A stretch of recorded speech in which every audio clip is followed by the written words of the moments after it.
Hello and greetings everyone, Darth Boreas here. Today I wanted to talk about something that many of you might find interesting, and that's lightsaber combat. Now, the most important thing to get out of the way right now is that I am into martial arts for 34 years now. I've done historical European martial arts for about 20 years. I've done a little bit of Kendo, and I am into lightsaber combat as well. Now, with that out of the way, there is many things that make a lightsaber vastly different from a normal sword. Now, the most important part to remember is that a normal sword has edges and a flat. A normal sword can have one or two sharp edges, really depending on what you're going to do with it. Large swords usually have an actual edge here in the upper area, and in the lower area a false edge that you can grip that is not actually sharp, so that you can do half swording techniques and stuff like that. Now, the obvious point about this is that edges need to be properly aligned in order to cut well. If you hit someone with the flat, it's gonna hurt a little, might get a bruise, but it's not doing any real damage. If you hit at an angle, it will cut, but not very deep. For full effect, you really have to put the edge in the exact position that you want to strike, so at a 90-degree angle, and have some movement, because if you're only hitting, it's not gonna cut. You have to hit and draw. That is gonna cut, because the way normal blades work is that they basically push material aside. That's what these things do. That's what sharp edges do. They push into and push away what's in the way. That's how these blades work. Now, with a lightsaber, you don't even have edges, so edge alignment is absolutely unimportant, because obviously if there are no edges and you can hit with any part of the blade, that drastically changes your combat style. Because in normal sword fight, you always want to align your edge properly and put a lot of oomph into your hit, because if you're just doing a hit like this, you're not really going to do any damage, like not much. With normal blades, you need to have some momentum, you have to have some force behind it. Doesn't mean that you have to do it like this, but you have to put some force behind it in order for it to actually do serious damage. With a lightsaber that cuts with heat, you don't need to do that. A very light touch like this will already do maximum damage. You don't need to have a big swing and put a lot of oomph behind your strike, because as I said, this will already do the maximum amount of damage that your blade is capable of doing. Indeed, you can argue that the slower you cut, the more damage occurs, because you expose your target longer to the heat, which is why a quick glancing blow cannot get through proper armor in Star Wars, but a decent hit that actually stays will even melt through most armor. And it's why you can use lightsabers to melt through doors and stuff like that, but you have to really expose for a longer period, which is completely different to this, because if you cut in, having the blade there longer won't do any additional damage. It may actually put pressure on the wound and decrease the bleeding, so you want to remove after strike. That's another thing. These things can get stuck in your opponent, and you might have a difficult time removing them. With these blades, they will never get stuck. They will just cut through anything right away, and if for whatever reason they ever get stuck, you can just push a tiny button, retract it, and it's out. That's basically how this works. Now, the other important thing to keep in mind when you're dealing with normal blades actually adhere to well-known physics, like they have a clear momentum, they have a point where there is a lot of force behind them, points where they are weak, and they have a certain amount of mass, which is mostly in the hilt. Now, this is something they actually do have in common with lightsabers if you go by the proper definition, because Here's the thing, George Lucas used to say back in the day, back in the first movies, in the original movies, that this thing, the lightsaber, weighs 40 kg, 40 kilograms, and all of it in the handle with a weightless blade. Now, this would be like a super heavy flashlight. You basically have to go like, and then you can just wiggle it around, because just wiggle it around, and there is super high amounts of damage for that, but it would look absolutely stupid. It would basically be waving a flashlight around. Now, that's the version that it was started with, which is why it's called a lightsaber, because it was supposed to be a laser beam that cuts. Now, from reality, we know that basically lightsabers behave in no way like they would be made out of lasers or super heavy. The idea George had was that lightsabers were so heavy that normal people couldn't even use them, and that you needed to be force sensitive to gather enough strength to actually wield those things. Now, this is kinda completely disproven by his own original trilogy, because the props that they used obviously weren't made out of light. So they didn't weigh 40 kg, they weren't all that heavy, and they behaved like a normal sword would in many ways, because the physics are basically the same. You have most of the weight still at the handle, but this part is still having weight, and it's behaving properly, because again, if it was lightsabers, they would just go through each other. There wouldn't be any interaction between the blades. For that you need mass. Now, the solution to these problems were that it was later officially said, and it was actually the fans who made the suggestion, and the fanon became canon later on, when they said, okay guys, it's plasma swords, and that makes a lot of sense, because plasma swords would be insanely hot, and they have mass, which means that the heat transmission actually works properly, unlike with a laser beam. The other thing is that because they have mass, they can bind to each other, and they behave just like we see in the movies and the TV shows. So lightsabers are, technically speaking, plasma swords. Also, plasma swords have a certain reach that they can't get out of, basically. Unlike lightsabers, which would have theoretical infinite reach, but would become weaker due to the refraction of light the longer they become. Also, if it's a lightsaber, it would be instant on and off, like with a light switch on a flashlight. Plasma swords may actually need a little bit of time to gain their full potential and power before you can properly use them, which is again what we see in the movies. Now, for another very important difference between a normal sword and a lightsaber, lightsabers are, as I said, omnidirectional, so edge alignment doesn't count. Light touches hurt really bad. And the probably most gruesome feature, if these were really 25,000 degrees Celsius, as it is said officially, if you stick it in someone, that person would not just die from a stab wound, they would explode, because it would cook their blood, it would boil, and the gases released from the boiling, the vapor, would basically explode your whole body. So a stab with this is very brutal, very much unlike what we see depicted in the official media.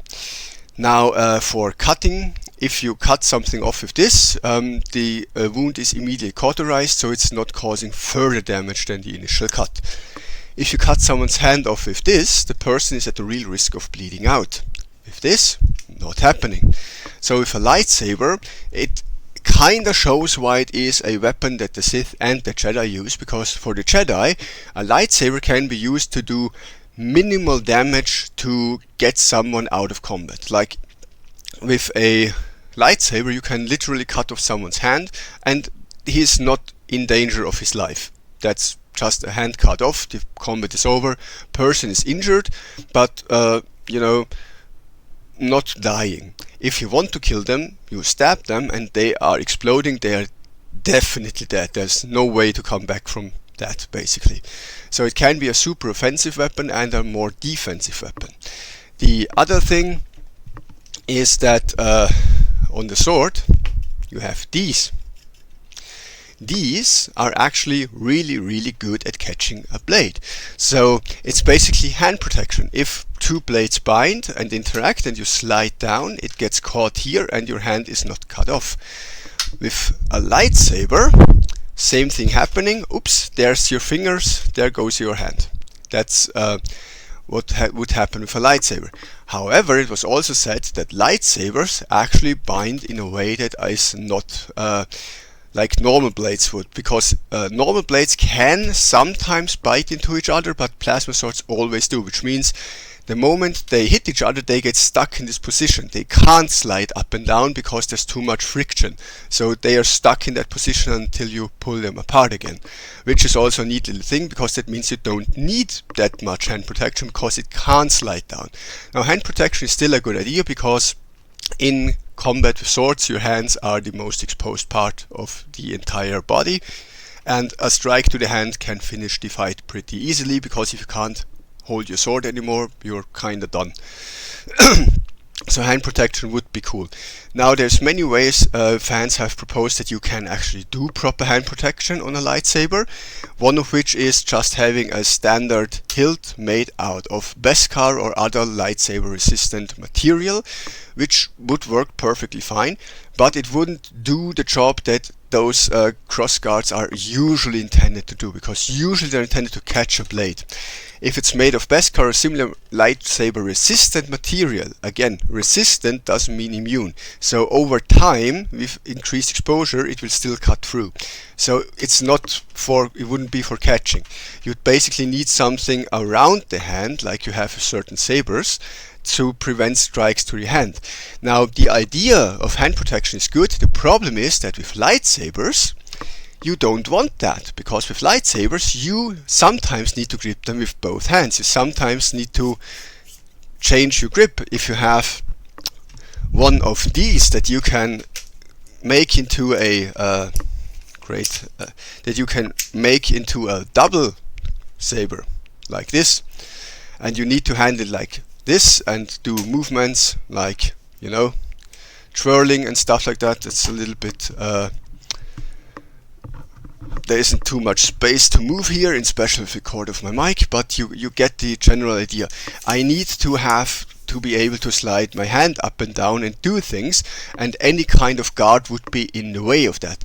Now, the most stupid part would be Kylo Ren's one, because Kylo Ren's cross guard, if you can call it, first of all happened because of basically a necessity of the kyber crystal he's using, because the kyber crystal he's using is damaged and pushes out energy to the sides, and they needed to make exhaust ports for that, otherwise the crystal would just explode, which I'd say dude, get a properly working sword. But that was actually not a design feature by choice, that was a necessity for it to even work. Also, it wouldn't really do all that much in a fight because it's a little bit too short for that, and some people said, but you can strike with it, and you know, yeah, you can, but is it really going to do all that much? Like with a proper cross guard from a normal sword, you can use a sword like this and use it like a mace. That's one way to use the crossguard effectively in combat. You can do half swording and use it as a hook, as a leverage to do something. Now, if you haven't noticed, for these maneuvers I have to grip the blade, and if it's a normal blade, this works just fine, because as long as you don't move your hand up and down, it's not gonna cut you. If you hold it firmly and tightly and press against it, it's not gonna cut you, especially if you wear gloves or something. Now, with a lightsaber, grabbing it like that would be one of the dumbest things you can do, because it will still completely destroy your hand. So yeah, for the entire idea of having your crossguard somewhere around here, the main issue is that if it's a proper crossguard, you can't do many movements with the lightsaber that you do with a lightsaber. For normal swords, crossguards make sense because they're always aligned with the edge, so that something sliding down, it stops it and you can strike with it and use it as an orientation to see where your edge is or feel where your edge is.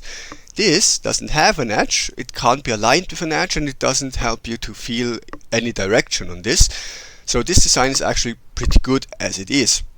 The other thing is, if I strike with the crossguard here, it won't do any damage because it's way too close to my body to really generate much force. It basically just push someone away. And if I want to hurt them, I can just have my sword like this. Way more damage than doing that. Just saying. Also, there wouldn't be a real point to do it because the main point to use the crossguard is to get through thick armor or use it, well, you're not damaging someone through heavy armor, but you might be able to hook them or throw them off balance. Which, if you wield one of these, you're probably adept at using the force, and you can just use force push for the same effect in like magnified effect. If you want to push someone away, you use force push and they go flying. You will never do that with a crossguard. So there's no real point of having that either. As for hand protection, the most important thing you have to know when it comes to fighting as a Jedi or Sith or Force sensitive is that they all have something that's called precognition. What is precognition? Precognition explains why choreographies in Star Wars are not just for show, but they actually work like that. Because in Star Wars, precognition means that you can see the future. Now, you can't see the future indefinitely, that's different abilities, but you do have a sense, like there's many levels of precognition. One would be that you have visions of the future that are unclear and you have to kind of figure out what it means. But the very base of precognition that all Force sensitives have, trained or not, is that they can see, or better feel, instinctively feel, the next 3 to 5 seconds of their life, what's going to happen. Now, that is usually not all that useful, but it's super useful in combat, because if you have a, say, 3-second ahead warning of anything happening, you can react to it before it happens. That's why you can deflect blaster bolts with a lightsaber, because you know where the shot is coming from before it's even fired, and you can align your blade with the incoming shot that's not even fired yet, and the very second it's fired, you already have a blade there and deflect it. So even, first of all, in Star Wars, projectiles have a certain travel time, which is way slower than real world weapons. But even if they didn't have the travel time, your blade is already there before the shot is fired, so you can defend against that. The other thing is, in sword combat against another Force sensitive, it is a choreographed fight, because both parties know what's gonna happen before it's gonna happen. So if I do a strike towards your head, you already know that before I'm even striking, and can adjust accordingly, that in time you are in position to have your blade in the way so that it's blocked. You can do this various ways. It's basically a choreographed fight right away. Sorry for that. The general idea is that if you know what's going to happen in the next few seconds, you can actually do something and react in time, which makes all Star Wars fights into choreographed fights. Now, the most important thing here is, how do you lose a fight then? Well, because if you have ever done choreographed fights, sooner or later someone's gonna mess up. If you completely know, if I strike at the 1, you block at the 1. I strike at the 2, you block at the 2. If I strike at the 3, you block at the 3, and stuff like that. Now, if you do that with a certain amount of speed, someone's gonna mess up the order of strikes at some point. Which is why real world duels where you don't know what's coming are usually over after 3 to 5 seconds. Basically you do strike, strike, strike, hit, duel over. Now in Star Wars, it's totally possible for fights to drag out over minutes, or even in very rare cases hours, depending on how skilled with precognition the combatants are. But sooner or later someone is gonna miss something, and then fight ends. That's how it works in Star Wars. If you've done choreographed fights yourself, which I did, you will know that even if both parties involved know exactly what's supposed to happen, someone's gonna mess up somewhere, and then you get a strike. That's how it happens in Star Wars.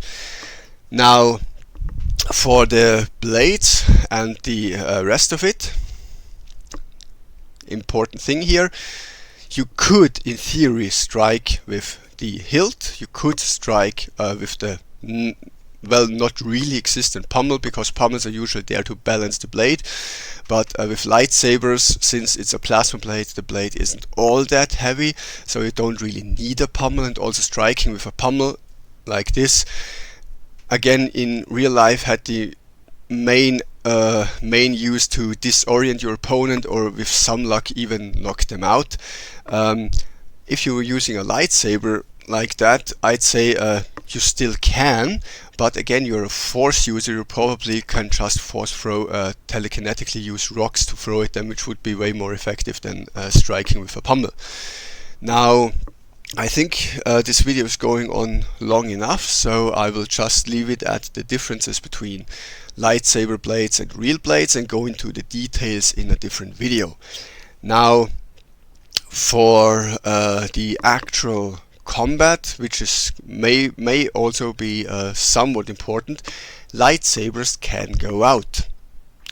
A real blade can't. So that's something that you have to keep in mind. A real blade works underwater. Lightsabers don't, with one important exception, because there is a special lightsaber variant just for underwater combat, but usually you can't use them underwater. Also, if it's a plasma sword, it would just boil the water around it and boil the wielder alive, so not something you want to do. But in canon, they just don't even start. They just, and if you have it already drawn, they just go out, which makes total sense. But now, that being said, theoretically you can throw a lightsaber, you can throw a real weapon too, though with real weapons you don't throw them, because if you miss, they're gone. With a lightsaber, you are probably a force user, and you can do the lightsaber throw, where it basically spins like a boomerang and comes back into your hand, because that part is done with telekinetic abilities, not a property of the lightsaber itself. If a non-force sensitive throws a lightsaber, same thing happens, it's just gone. So yeah. There's also many different ways that lightsabers can be used, and most importantly, one thing you can't do with these that you absolutely would with a normal sword. Normal swords are used in armored combat as leverage, as hooks, as ways to make your opponent tumble and fall. With this, not gonna happen, because whatever you touch is immediately gonna fall off. You're not gonna hook someone with that, you're not gonna make someone fall with a push or something, not gonna happen. And that's kind of the intro to the lightsaber combat styles, because you have to keep all of this in mind. Most real world systems won't really work all that well with a lightsaber, because the fundamentals of the weapon are different.